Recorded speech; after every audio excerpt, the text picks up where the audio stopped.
we'll just go ahead, will we? Because and let people join if they want to, because the recording will be there anyway. Yeah. And as you all know, sorry, hello and welcome. Um, and thank you, Joe, for facilitating us again with this session. I'm Mairead, the EdTech for Engineering and Architecture, for those of you that haven't met me.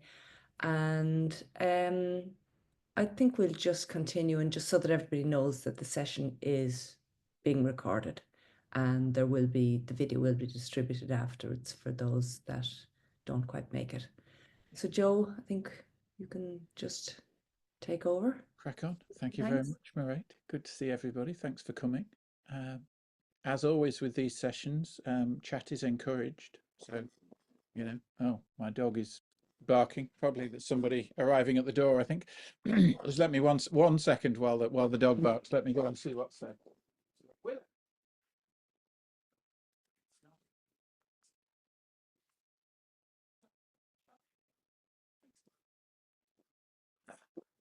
No, my Labrador caught sight of a cat outside. It's not the Amazon man. Okay. Okay.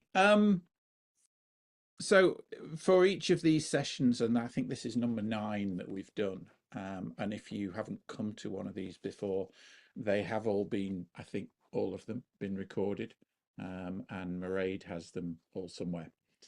So she can share that link with you to earlier recordings if that is of interest to you. So just kind of an update on where we are with AI. The tools that are available to us, in AI for education particularly. I mean, this is, I'm an assistant professor up at the Smurfit Business School, project management. I run the 2 master's programs in project management, but written three books on AI in education over the last couple of years. It just appeals to my nerdy instincts, this stuff. So Mairead kind of grabbed me at some point and said, "Come and talk," and it seems to have carried on every couple of months. So I have a newsletter that I put out every most weeks on AI for education. So all I'm doing today, because I just haven't had time to put anything special together for today, but I'm just going to take you through what I covered in the newsletter that I released this morning, because that's bang up to date with stuff. And it was on the topic of where are we headed in 2025 around AI. I think one of the key things that we're going to see a lot of in the next few months, using, in the AI space, is this thing called agents. Now, this is a term which is kind of coming to the fore at the moment in the AI space, the general AI space. Up until now, since ChatGPT first came out, November 22, I think it was, wasn't it? So we've had 2 years of getting used to these quite powerful large language models where when we type something in, we can get kind of quite rich, complicated, text back. It's drawing on wide amounts of information, in public domain, and we can now do text, we can now do images. We're starting to be able to do video with things like Sora and Kling and whatever.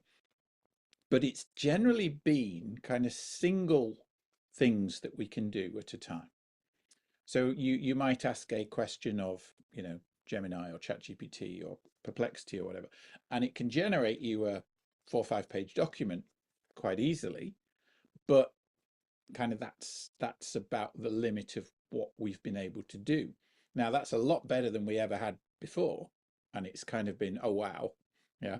But I just read a post from the Google head of EMEA, and he said we're moving from wow to how now, yeah, from the oh wow that's fantastic, the kind of Harry Potter wow this is a moving image kind of thing, to okay, now how do we use this stuff? How do we, the excitement is still there for some people, but how do we actually turn this into something that can save us time? How do we use this for research? How do we use this to create teaching materials faster and better and deeper and whatever. So that's kind of the focus is starting to shift into that space now, moving away from the excitement and into that. Okay.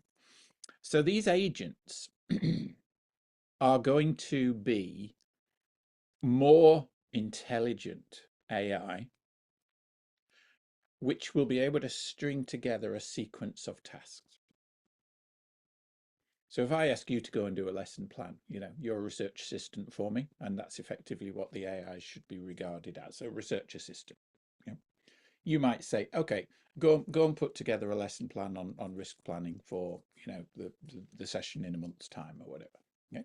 And you would go off and you would do a bit of research on risk planning and stuff and figure out that there were these models and that this was the base literature and here's the key people writing about it at the moment. And you'd kind of assemble material, and then you would structure. You'd think, right, okay, well, what's my audience? Do they know anything about risk, or is this brand new to them and stuff? And what examples should I use, and what activities could we put together so that they can engage with the subject and all this kind of stuff. This is a sequence, a set of kind of multiple questions that in some cases build on each other.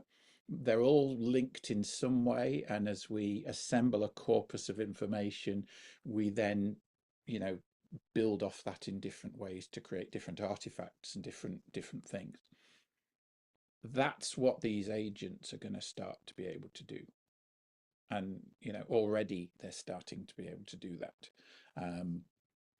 Last year, one of the major AI manufacturers, Anthropic, who they're the people behind the Claude AI, released an early version of a tool which can take over your browser. So you can ask it to go and find me a holiday in Austria skiing in March. Okay. And it will go to your browser. It will start looking up Expedia and TripAdvisor and skiholidays.com or whatever it is, yeah, and come back with options for you. And if you give it more information, okay, my budget's, €1,000. I can only travel between March the 17th and the 25th. It can look up hotels, it can find out where there are availabilities, and eventually it's even going to be able to book these things for you. I mean, imagine that. Yeah, it's a bit terrifying, isn't it? Yeah, it's bad enough that we can just tap our credit cards now, and stuff is it's too easy, but it's going to be way too easy if we can just talk to the computer and say, just buy that book from Amazon for me, please. Yeah, and it will go off and it will go through that whole process of logging onto Amazon with your account, finding the book, paying for it, and it'll arrive. Yeah, this is coming. And this is coming in the next few months, not the next few years.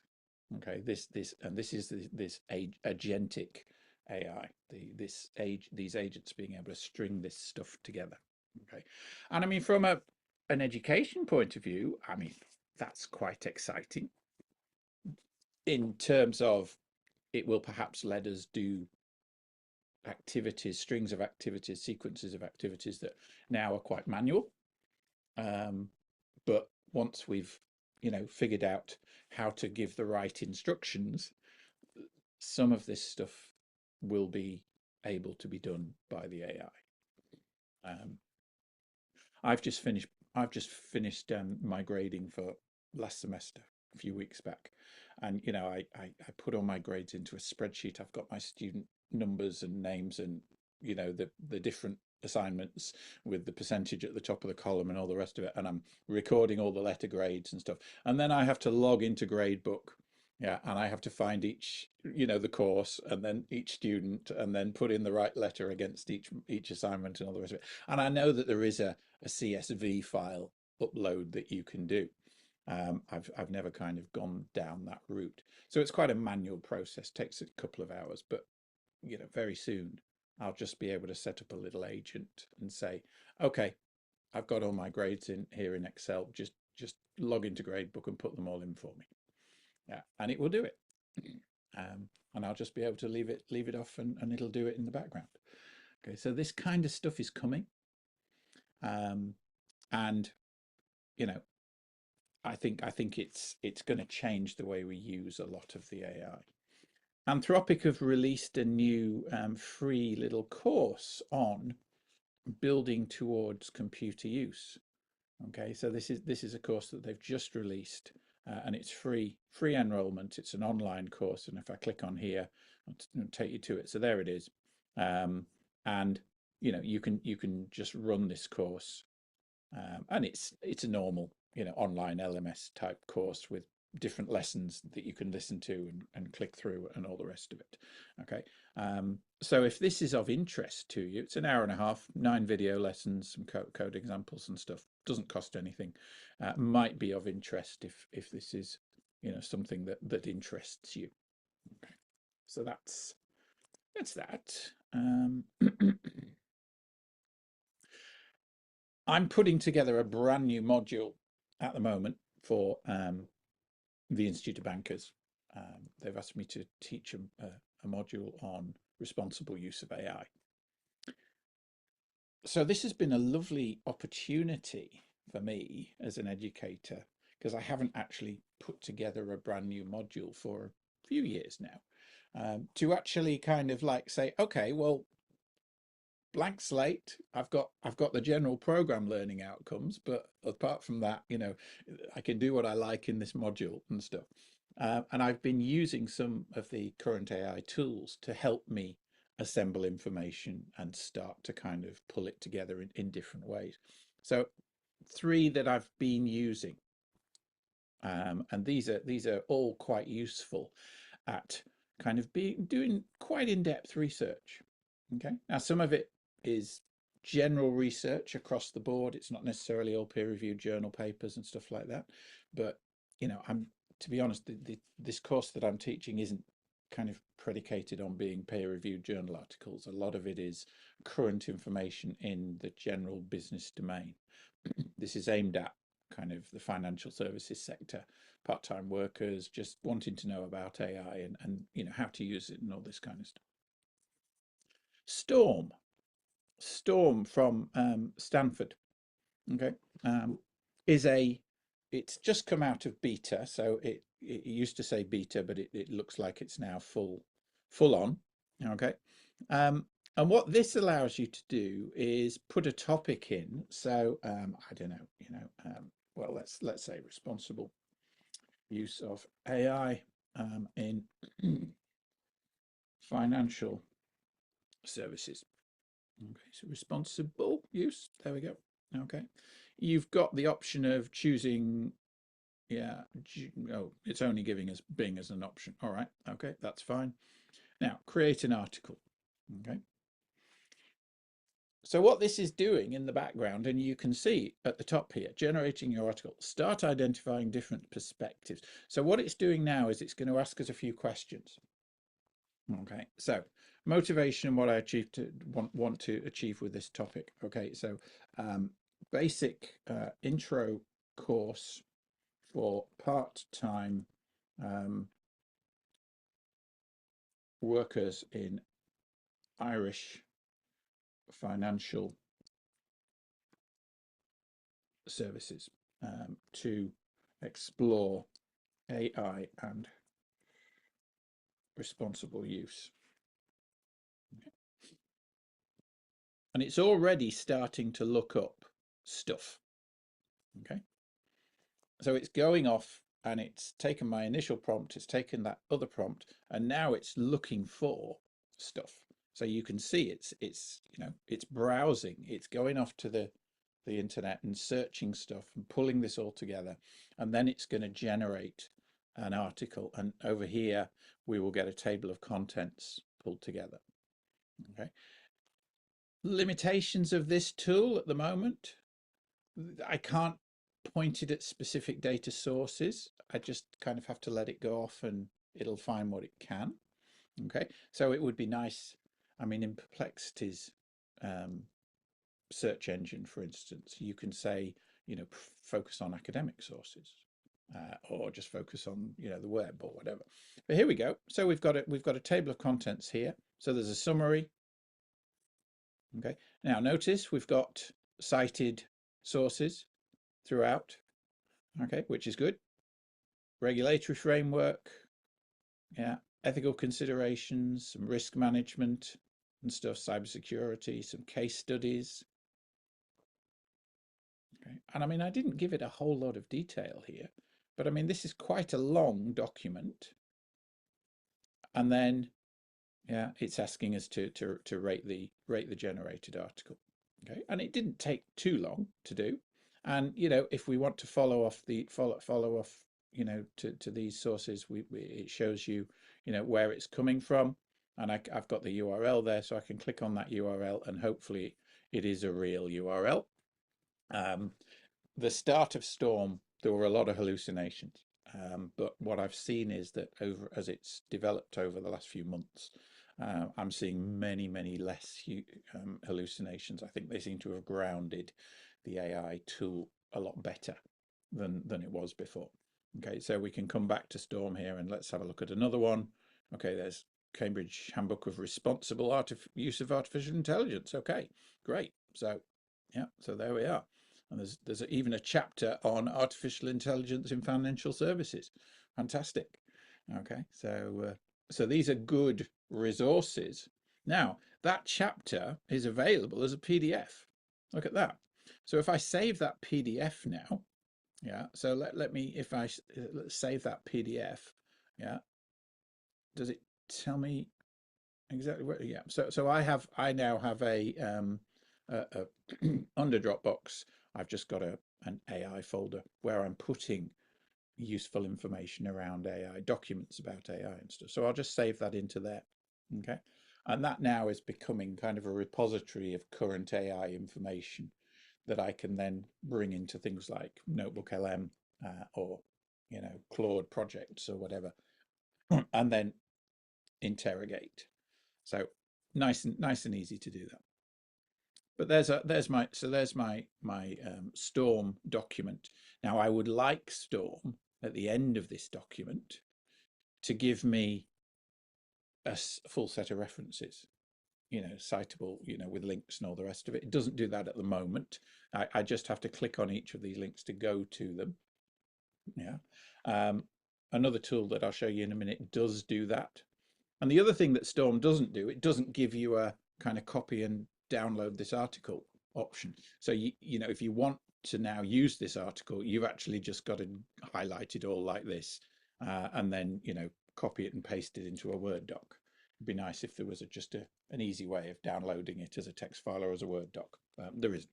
But I mean, these are small things. It's a free tool and it's pretty good. Yeah.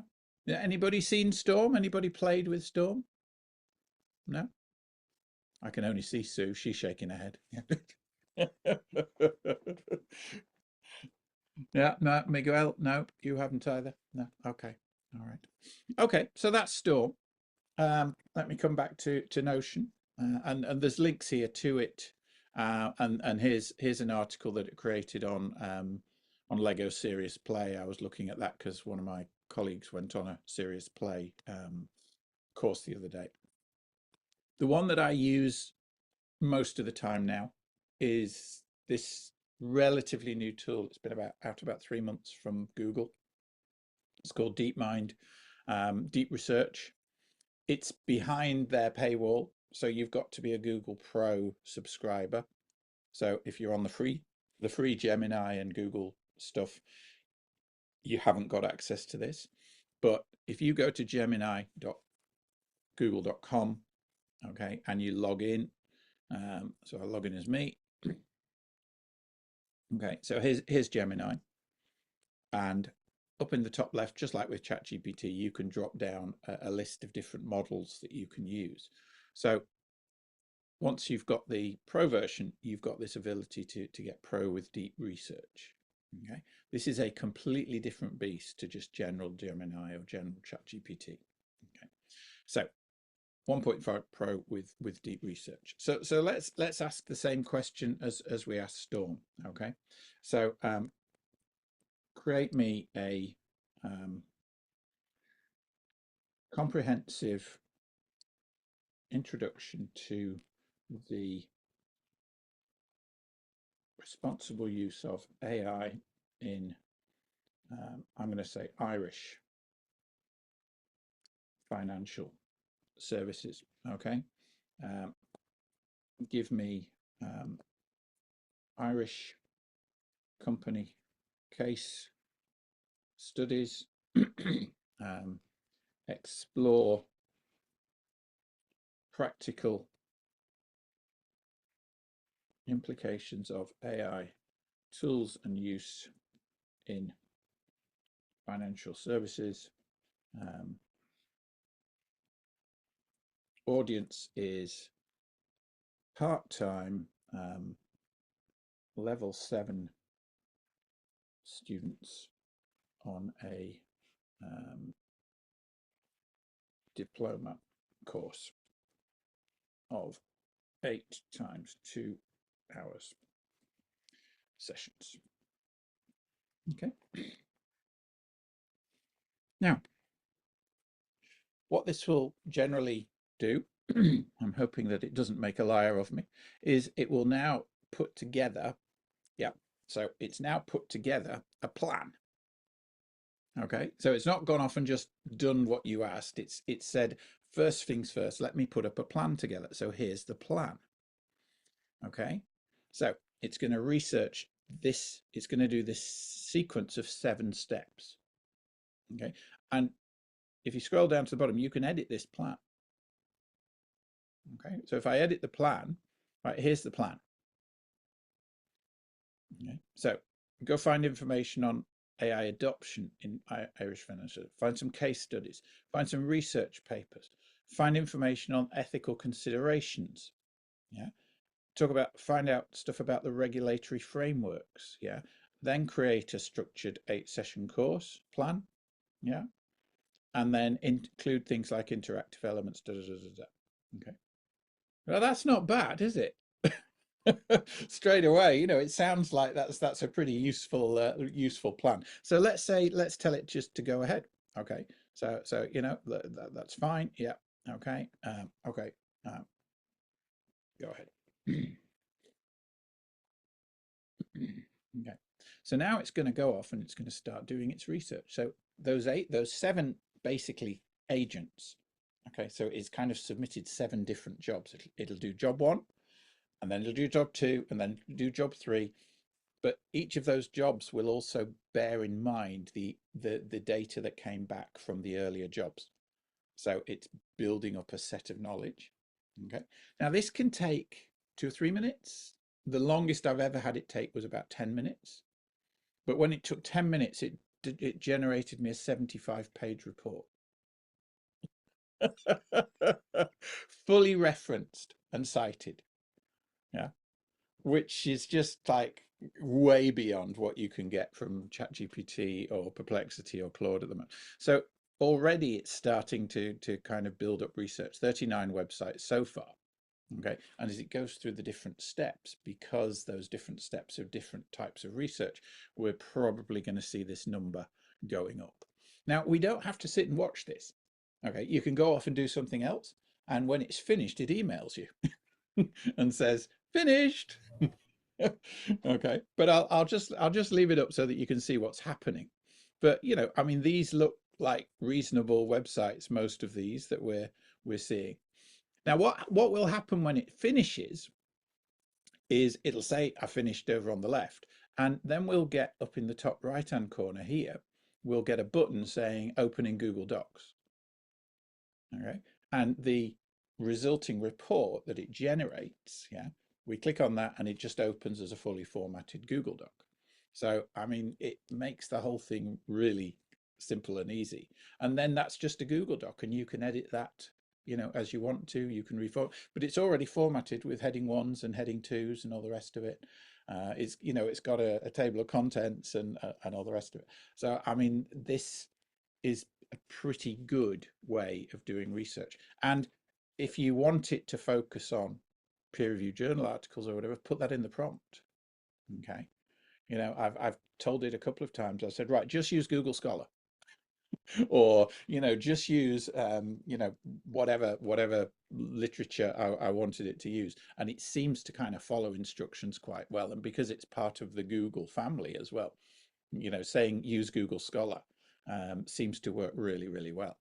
And Google are doing this at the moment. I mean, one of the things, we had a break. When was our last session, Mairead? Was it November?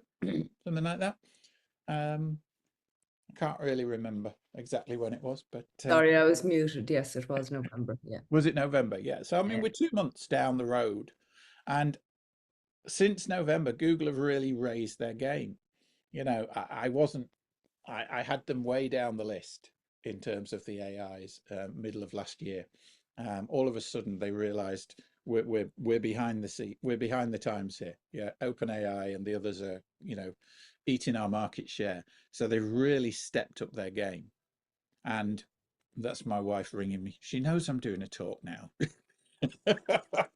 So they've really stepped up their game to the point that now they're probably my number one or number two. I use Perplexity as the main AI for general searches and things, but for research, this is where I come now. Google Gemini Advanced. It's very, very good. So you can But see so we've where, got a sorry we, to interrupt there. yeah, What's the position on Google, the free Google for that's available for students and yeah. that legit in terms of acceptable by the university? I mean, how limited is it in terms of what you're showing us or You hers? don't get this deep research option with the free version. Now, I So don't know whether the Google that the university provides, the Google account that the university provides, gives this or not. I'd have to ask one of the students. yeah. Um, yeah, but so here we are. It's finished. Okay, so that took what, 5 minutes, something like that. So if I open this now as a Google Doc, it will fire up. Oh, pop up blocked. Try that again. Okay, so here we go. And if I open, so here's the kind of the left-hand tab is showing you the kind of table of contents and stuff. So we have a course outline now.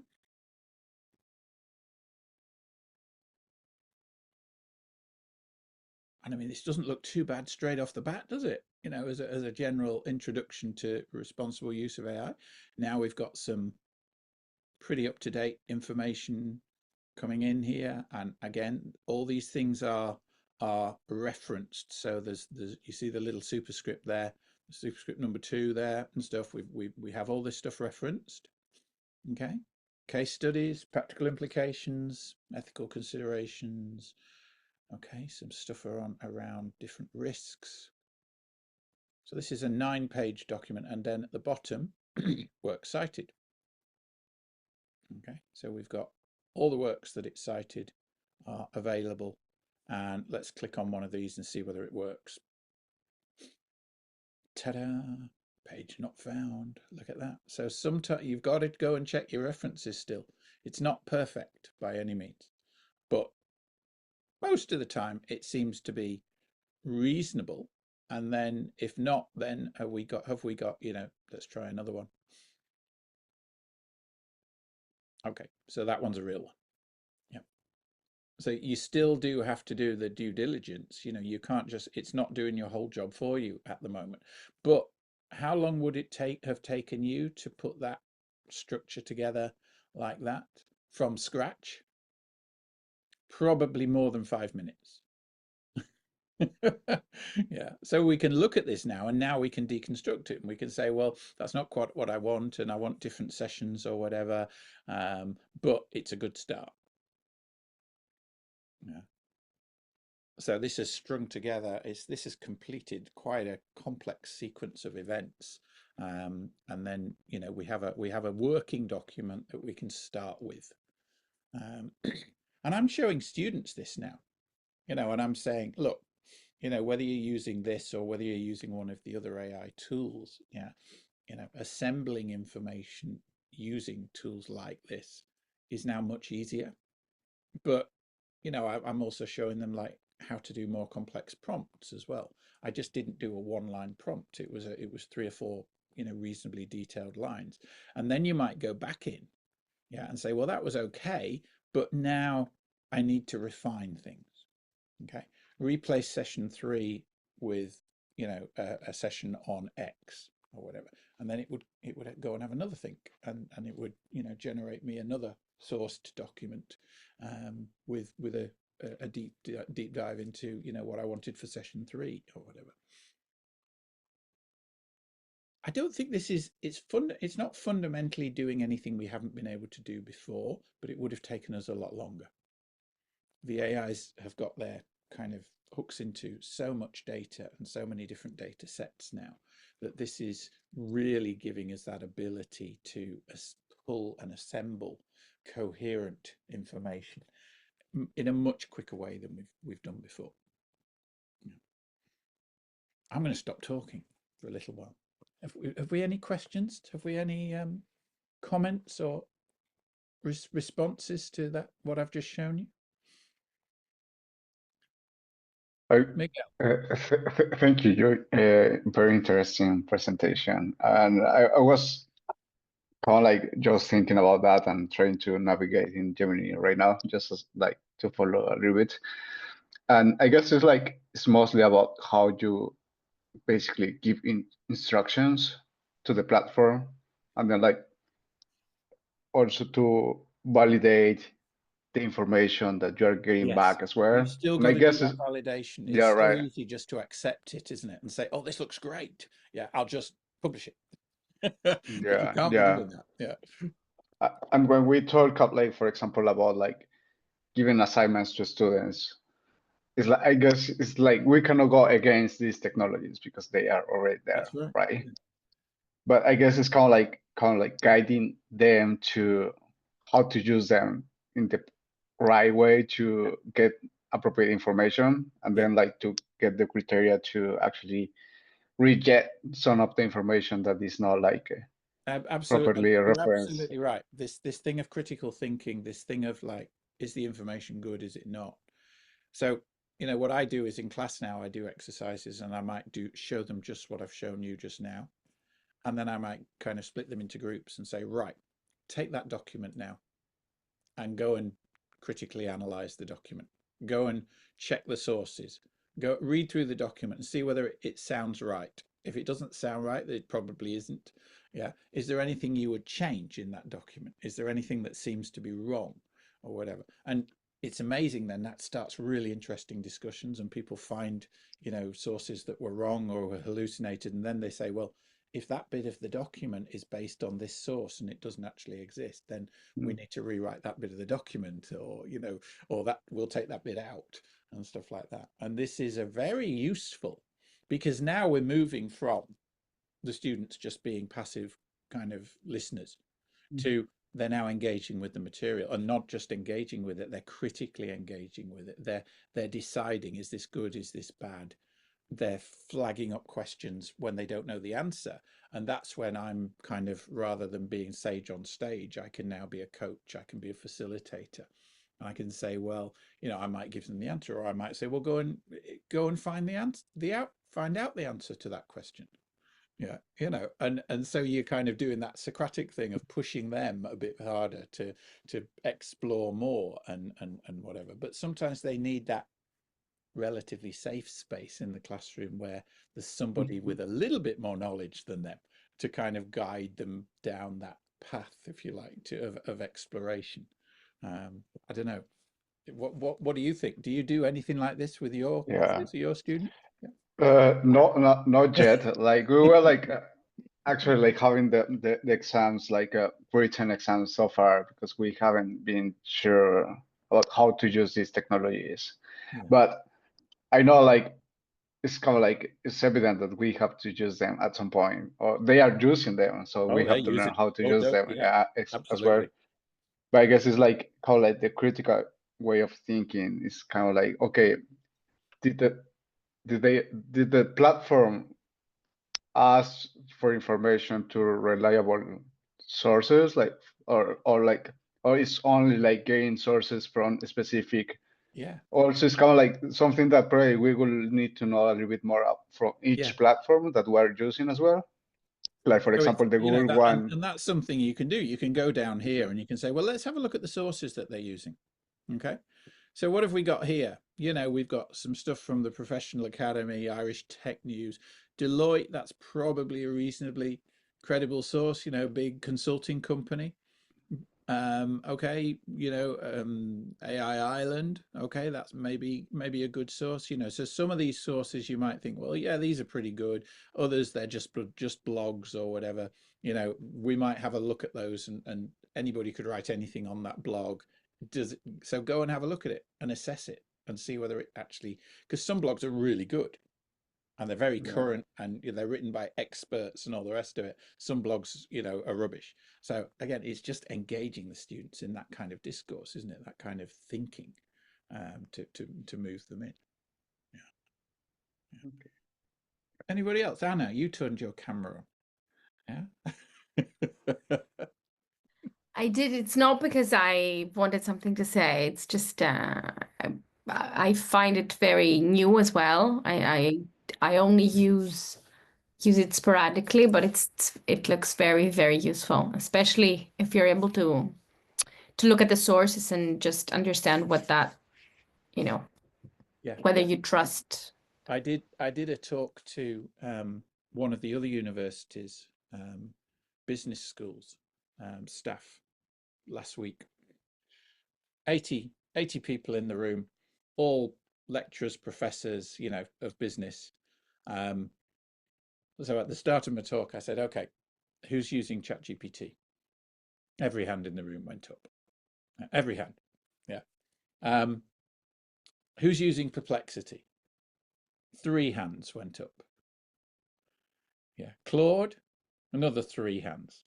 I mean, ChatGPT overwhelmingly is still the thing that people have heard of and are using. And it's not the best of the tools to use. Yeah, it's the one that they've all heard of. But particularly for us as kind of, you know, whether you class yourself as an academic or whether you class yourself as an educator, you're not necessarily an academic researcher or whatever. I mean, the one that I would use, the number one tool that I use now, as a search tool rather than ChatGPT, is Perplexity. And Perplexity has a very good free tier. Okay, so you don't have to be paying for it. But one of the reasons that I love Perplexity is everything is sourced. There are very few hallucinations, and you get this option under the focus button here, yeah, to go to academic sources. So I can say, structure me up a session on, I don't know, European legislation around AI use in financial services. So I just wanted to consult academic sources. Okay. So again, now it's going off and it's doing a good old search, but straight away I've got all these sources, 16 sources. Okay. And these are all coming through Semantic Scholar, which is one of the academic search engines. Okay. So this is, this is academic search stuff. And now here we are, we've got regulatory frameworks and stuff like that. And we've got the references here to all this stuff. Yeah. And if you click into one of these references, it'll take you off and there's the paper. Yeah. And it's an academic paper. Yeah. Whereas if I did exactly the same search, so let me just copy that query and let's fire up a new Perplexity search. And now I'll just do a regular. I'm not going to choose academic. Okay. Exactly the same search.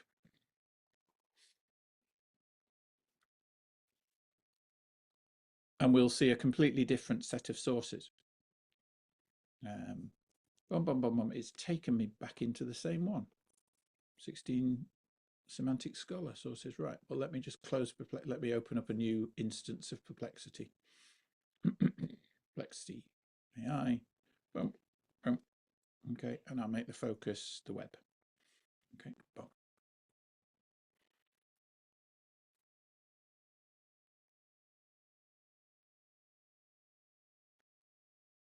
Okay. So now we're getting different sets of sources. We're not getting our academic default. We're getting blogs, we're getting business sources and stuff like that, but we're still getting 20 sources. Yeah. ChatGPT doesn't give you sources by default, which is not much good when you're doing kind of anything in academia, is it? You know, and you know, as I teach my budding management consulting classes as well, it's not good for consultancy. You should be citing your sources. It makes you more credible. So Perplexity is definitely the one to go with, as far as I can see. Sue, you've been nodding and shaking your head and stuff. What are your thoughts on what you've seen in the last half Well, hour? I don't teach. I'm an administrator, but I'm very, very interested in it. And one thing I was thinking, do any of the AI tools go into libraries and pull out documents that would be maybe research papers, etc., that are stored, say, in the UC library? Or It kind of depends on how those library repositories have been set up. Yeah, most of the AI tools have tried to scrape anything they can get their hands on. okay. So if they were behind a paywall or they were Mm. behind, you know, some kind of password access thing, then maybe the information isn't there in the Mm. sources. But if it's in any of the open access databases, yeah, It'll be so that, you accessible. know, Okay. ArtSiv is one, isn't Mhm. it? Semantic Scholar kind of has Mhm. access to you know, the open world catalog and stuff like that. Those would come up as available, you know, sources from this. So yeah, and I mean, this is a big thing at the moment because, you know, I mean, Mhm. all the AI companies are frantically looking for new data. They've trawled the internet, they've trawled all the free stuff. Now they're kind of buying data from, you know, they bought Disney's data, they bought National Geographic's data, Uh-huh. they're spending money hand over fist to get data from, you know, any data sources. But yeah, so I suspect there's a few academic ones that are still behind paywalls, Mhm. but I'm sure Emerald will give up at some point and, you know, sell out to one of the the open AIs or whatever. Mhm. Yeah, yeah. So okay. Um, the other one, and I only came across this I think just before Christmas, is a very new product called Corpora AI. So if we have a look at this, okay. Again, same kind of thing. Let me go back to my quote and get that question. Okay, so there we are. Okay, so let's go off to Corpora. I'm going to say an 8-session course, yeah, on Europe is aimed at part-timers working in the industry. Yeah, pitch at level 7, 8 times 2-hour online sessions. Okay. So you can see immediately on the right that it's broken that down into, okay, pull a synopsis together, yeah, pull a summary together, and then also pull the main report together. Yeah. Now the free version of Corpora.ai, you've got 100 credits. Okay. They're low credit, they're low priority credit. So if there's higher priority jobs running, you're at the bottom of the queue. But you've got 100, and I mean, this is going to take me 8 plus 4 plus 4. I think this is going to take me 16 credits to generate. Okay, so here we are, and you can see it's going through and it's pulling together a summary here, a synopsis, Okay, and all the things that are coming up look about right. So that's good. Okay, and then once it's finished doing that and kind of structuring out an approach, then it'll go deep dive into, you know, structuring that whole report and stuff like that.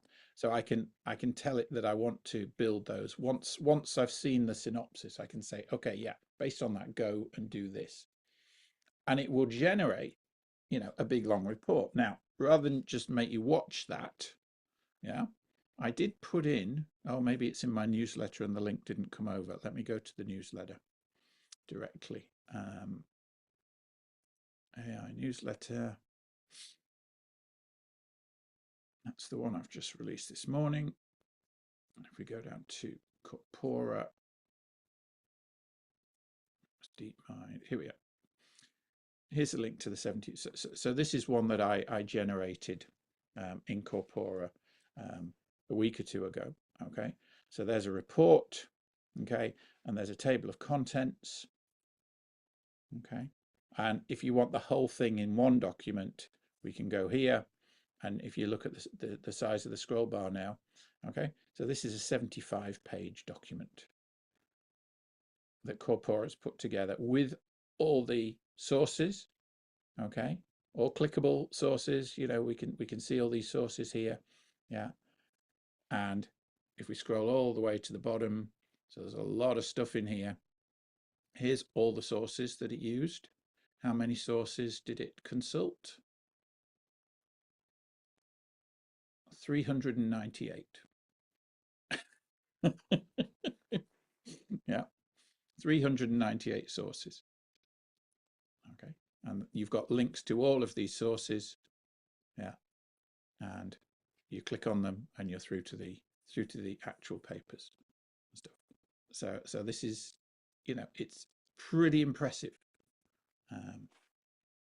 I think if I was doing serious research, you know, I would be adding Corpora.ai to my list of things that I was going to be using. So there's a link there to it, to go have a play. Okay. So these are things to think about, you know, if you are putting together information using AI. And then at the bottom of my newsletter, the links haven't come through. I just copied these into the Notion document. So if I flick back into the newsletter, there's a few other bits on the bottom there. So this AI literacy framework for students is quite an interesting read. Michelle Casola does quite a lot of work in AI in the education space. She's quite good, and she's put this kind of, you know, little framework together, if you like, which is something, again, that might be quite useful when you are talking to students about AI.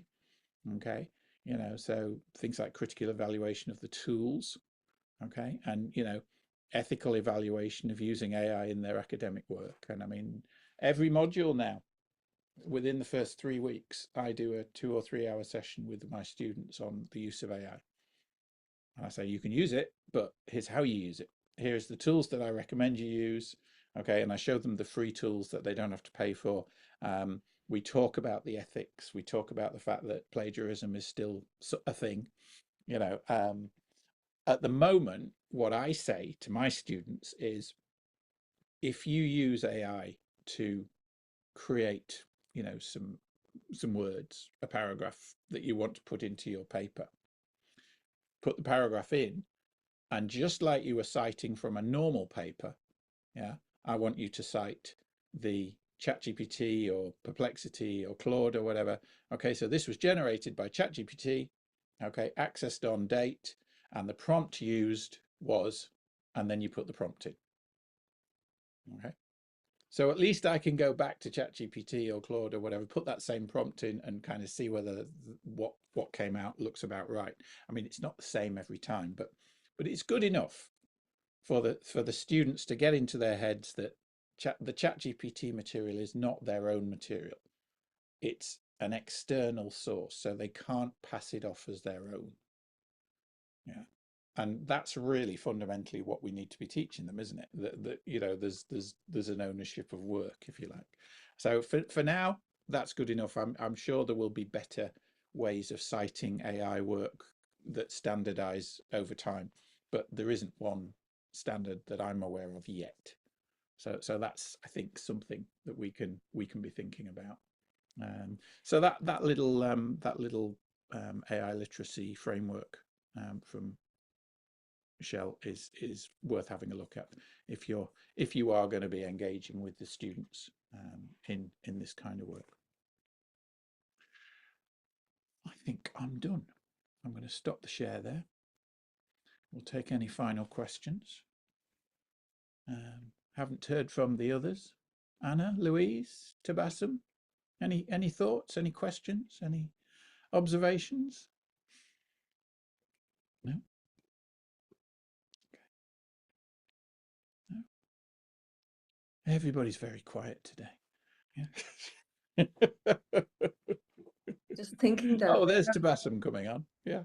a few regulars, don't we, that ask a lot of questions, and they're not with us today. What did you think, Tabassum? Any comment?